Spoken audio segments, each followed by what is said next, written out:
Value, Price and Profit by Karl Marx. Part 6. Value and Labor. Citizens, I have now arrived at a point where I must enter into the real development of the question. I cannot promise to do this in a very satisfactory way, because to do so I should be obliged to go over the whole field of political economy. I can, as the French would say, but effleurer la question, touch upon the main points. The first question we have to put is, what is the value of a commodity? How is it determined? At first sight, it would seem that the value of a commodity is a thing quite relative and not to be settled without considering one commodity and its relations to all other commodities. In fact, in speaking of the value in exchange of a commodity, we mean the proportional quantities in which it exchanges with all other commodities. But then arises the question, how are the proportions in which commodities exchange with each other regulated? We know from experience that these proportions vary infinitely. Taking one single commodity, wheat for instance, we shall find that a quarter of wheat exchanges in almost countless variations of proportion with different commodities. Yet, its value remaining always the same, whether expressed in silk, gold, or any other commodity, it must be something distinct from, and independent of, these different rates of exchange with different articles. It must be possible to express, in a very different form, these various equations with various commodities.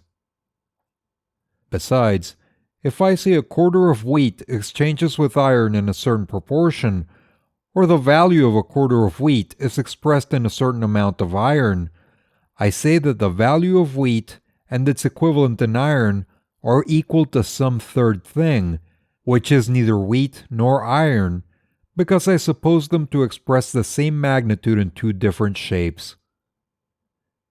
Either of them, the wheat or the iron, must, therefore, independently of the other, be reducible to this third thing which is their common measure.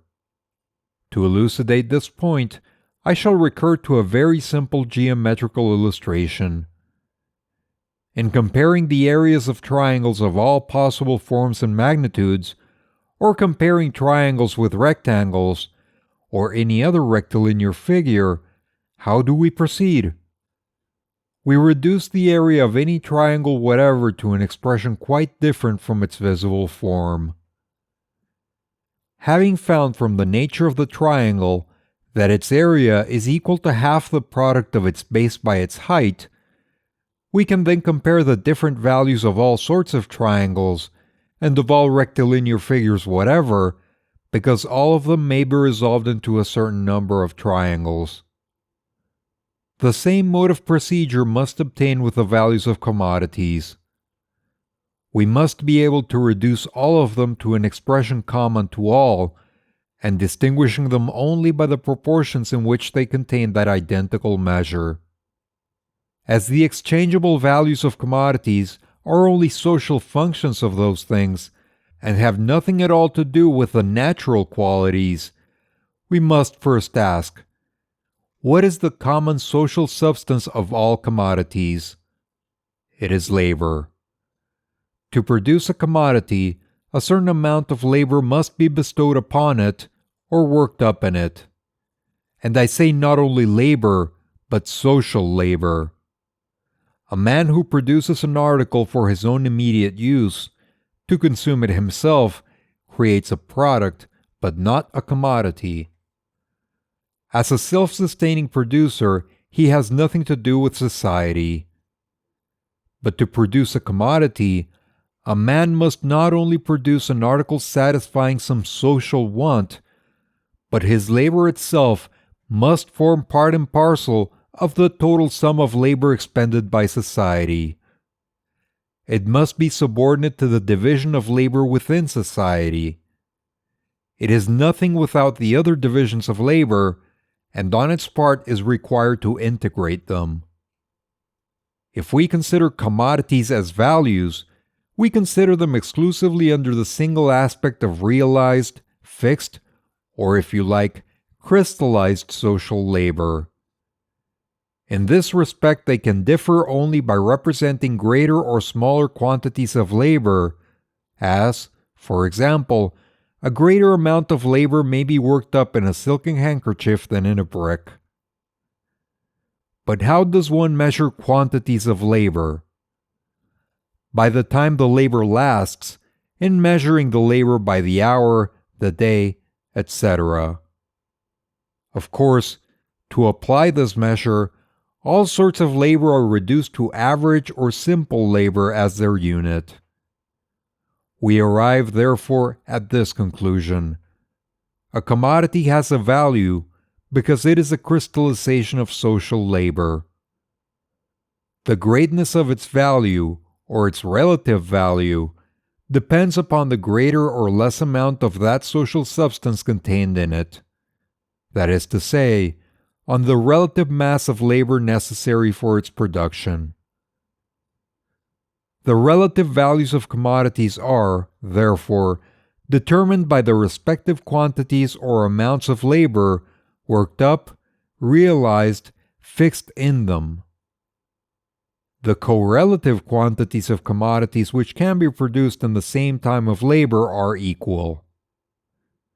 Or the value of one commodity is to the value of another commodity as the quantity of labor fixed in the one is to the quantity of labor fixed in the other. I suspect that many of you will ask, does then indeed there exist such a vast or any difference whatever between determining the values of commodities by wages and determining them by the relative quantities of labor necessary for their production? You must, however, be aware that the reward for labor and quantity of labor are quite disparate things. Suppose, for example, equal quantities of labor to be fixed in 1 quarter of wheat and 1 ounce of gold. I resort to the example because it was used by Benjamin Franklin in his first essay published in 1721 and entitled A Modest Inquiry into the Nature and Necessity of a Paper Currency, where he, one of the first, hit upon the true nature of value. Well, we suppose then that 1 quarter of wheat and 1 ounce of gold are equal values or equivalents because they are crystallizations of equal amounts of average labor, of so many days or so many weeks' labor respectively fixed in them. And thus determining the relative values of gold and corn, do we refer in any way whatever to the wages of the agricultural laborer and the miner? Not a bit. We leave it quite indeterminate how their days or their week's labor was paid, or even whether wage labor was employed at all. If it was, wages may have been very unequal. The laborer whose labor is realized in the quarter of wheat may receive 2 bushels only, and the laborer employed in mining may receive 1/2 of the ounce of gold. Or, supposing their wages to be equal, they may deviate in all possible proportions from the values of the commodities produced by them. They may amount to 1/4, 1/5, or any other proportional part of the 1 quarter of corn or the 1 ounce of gold. Their wages can, of course, not exceed, not be more than the values of the commodities they produced, but they can be less in every possible degree. Their wages will be limited by the values of their products, but the values of their products will not be limited by the wages. And above all, the values, the relative values of corn and gold, for example, will have been settled without any regard whatever to the value of the labor employed, that is to say, to wages. To determine the values of the commodities by the relative quantities of labor fixed in them is, therefore, a thing quite different from the tautological method of determining the values of commodities by the value of labor or by wages. This point, however, will be further elucidated in the progress of our inquiry. In calculating the exchangeable value of a commodity, we must add to the quantity of labor previously worked up in the raw material of the commodity, and the labor bestowed on the implements, tools, machinery, and buildings with which such labor is assisted. For example, the value of a certain amount of cotton yarn is the crystallization of the quantity of labor added to the cotton during the spinning process, the quantity of labor previously realized in the cotton itself, the quantity of labor realized in the coal, oil, and other auxiliary substances used, the quantity of labor fixed in the steam engine, the spindles, the factory building, and so forth. Instruments of production properly so called, such as tools, machinery, buildings, serve again and again for a longer or shorter period during repeated processes of production. If they were used up at once, like the raw material, their whole value would at once be transferred to the commodities they assist in producing. But as a spindle, for example, is but gradually used up, an average calculation is made based upon the average time it lasts and its average waste or wear and tear during a certain period, say a day. In this way, we calculate how much of the value of the spindle is transferred to the yarn daily spun, and how much, therefore, of the total amount of labor realized in a pound of yarn, for example, is due to the quantity of labor previously realized in the spindle. For our present purpose, it is not necessary to dwell any longer upon this point. It might seem that if the value of a commodity is determined by the quantity of labor bestowed upon its production, the lazier a man, or the clumsier a man, the more valuable his commodity, because the greater the time of labor required for finishing the commodity. This, however, would be a sad mistake. You will recollect that I used the word social labor, and many points are involved in this qualification of social. In saying that the value of a commodity is determined by the quantity of labor worked up or crystallized in it, we mean the quantity of labor necessary for its production in a given state of society, under certain social average conditions of production, with a given social average intensity and average skill of the labor employed. When, in England, the power loom came to compete with the hand loom, only half the former time of labor was wanted to convert a given amount of yarn into a yard of cotton or cloth. The poor handloom weaver now worked 17 or 18 hours daily, instead of the 9 or 10 hours he had worked before. Still, the product of 20 hours of his labor represented now only 10 social hours of labor, or 10 hours of labor socially necessary for the conversion of a certain amount of yarn into textile stuffs. His product of 20 hours had, therefore, no more value than his former product of 10 hours. If then the quantity of socially necessary labor realized in commodities regulates their exchangeable values, every increase in the quantity of labor wanted for the production of a commodity must augment its value, as every diminution must lower it. If the respective quantities of labor necessary for the production of the respective commodities remained constant, their relative values also would be constant. But such is not the case. The quantity of labor necessary for the production of a commodity changes continuously with the changes in the productive powers of labor. The more produce is finished in a given time of labor, and the smaller the productive powers of labor, the less produce is finished in the same time. If, for example, in the progress of population, it should become necessary to cultivate less fertile soils, the same amount of produce would only be attainable by a greater amount of labor spent, and the value of agricultural produce would consequently rise. On the other hand, if, with the modern means of production, a single spinner converts into yarn, during one working day, many thousand times the amount of cotton which he could have spun during the same time with a spinning wheel, it is evident that every single pound of cotton will absorb many thousand times less spinning labor than it did before, and consequently, the value added by spinning to every single pound of cotton will be 1,000 times less than before. The value of yarn will sink accordingly. Apart from the different natural energies and acquired working abilities of different peoples, the productive powers of labor must principally depend, firstly, upon the natural conditions of labor, such as fertility of soil, mines, and so forth.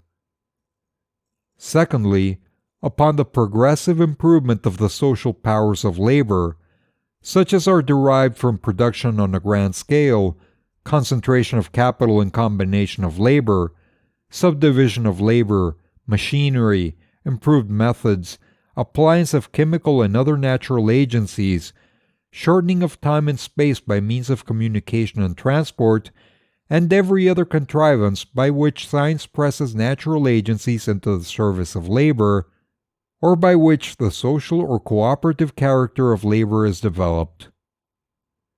The greater the productive powers of labor, the less labor is bestowed upon a given amount of produce. Hence, the smaller the value of the produce. The smaller the productive powers of labor, the more labor is bestowed upon the same amount of produce. Hence, the greater its value. As a general law, we may therefore set it down that the values of commodities are directly as the times of labor employed in their production, and are inversely as the productive powers of the labor employed. Having till now only spoken of value, I shall add a few words about price, which is a peculiar form assumed by value. Price, taken by itself, is nothing but the monetary expression of value. The values of all commodities of the country, for example, are expressed in gold prices, while on the continent they are mainly expressed in silver prices. The value of gold or silver, like that of all other commodities, is regulated by the quantity of labor necessary for getting them. You exchange a certain amount of your national products, in which a certain amount of your national labor is crystallized, for the produce of the gold and silver producing countries, in which a certain quantity of their labor is crystallized. It is in this way, in fact by barter, that you learn to express in gold and silver the values of all commodities, that is, the respective quantities of labor bestowed upon them. Looking somewhat closer into the monetary expression of value, or what comes to the same, the conversion of value into price, you will find that it is a process by which you give to the values of all commodities an independent and homogeneous form, or by which you express them as quantities of equal social labor. So far as it is but the monetary expression of value, price has been called natural price by Adam Smith, prix nécessaire by the French physiocrats. What, then, is the relation between value and market prices, or between natural prices and market prices? You all know that the market price is the same for all commodities of the same kind. However, the conditions of production may differ for the individual producers. The market price expresses only the average amount of social labor necessary, under the average conditions of production, to supply the market with a certain mass of a certain article. It is calculated upon the whole lot of a commodity of a certain description. So far, the market price of a commodity coincides with its value. On the other hand, The oscillations of market prices, rising now over, sinking now under the value or natural price, depend upon the fluctuations of supply and demand. The deviations of market prices from values are continual, but as Adam Smith says, quote, "The natural price is the central price to which the prices of commodities are continually gravitating. Different accidents may sometimes keep them suspended a good deal above it, and sometimes force them down even somewhat below it. But whatever may be the obstacles which hinder them from settling in this center of repose and continuance, they are constantly tending towards it." I cannot now sift this matter. It suffices to say that if supply and demand equilibrate each other, the market prices of commodities will correspond with their natural prices, that is to say, with their values, as determined by the respective quantities of labor required for their production. But supply and demand must constantly tend to equilibrate each other, although they do so only by compensating one fluctuation by another, a rise by a fall, and vice versa. If instead of considering only the daily fluctuations, you analyze the movement of market prices for longer periods, as Mr. Took, for example, has done in his History of Prices, you will find that the fluctuations of market prices, their deviations from values, their ups and downs, paralyze and compensate each other, so that apart from the effect of monopolies and some other modifications I must now pass by, all descriptions of commodities are, on average, sold at their respective values or natural prices. The average periods during which the fluctuations of market prices compensate each other are different for different kinds of commodities, because with one kind, it is easier to adopt supply to demand than with the other. If then, speaking broadly, and embracing somewhat longer periods, all descriptions of commodities sell at their respective values, it is nonsense to suppose that profit, not in individual cases, but that the constant and usual profits of different trades spring from the prices of commodities, or selling them at a price over and above their value. The absurdity of this notion becomes evident if it is generalized. What a man would constantly win as a seller, he would constantly lose as a purchaser. It would not do to say that there are men who are buyers without being sellers, or consumers without being producers. What these people pay to the producers, they must first get from them for nothing. If a man first takes your money and afterwards returns that money in buying your commodities, you will never enrich yourselves by selling your commodities too dear to that same man. This sort of transaction might diminish a loss, but would never help in realizing a profit. To explain, therefore, the general nature of profits, you must start from the theorem that, on an average, commodities are sold at their real values, and that profits are derived from selling them at their values, that is, in proportion to the quantity of labor realized in them. If you cannot explain profit upon this supposition, you cannot explain it at all. This seems paradox and contrary to everyday observation. It is also paradox that the earth moves round the sun, and that water consists of two highly inflammable gases. Scientific truth is always paradox, if judged by everyday experience, which catches only the delusive appearance of things. You have reached the end of Value, Price, and Profit, Part 6, by Karl Marx. Click on the links at the end of this video to go to the playlist, or the next chapter if it's available. If you enjoy this content and would like to support the channel, please like and subscribe.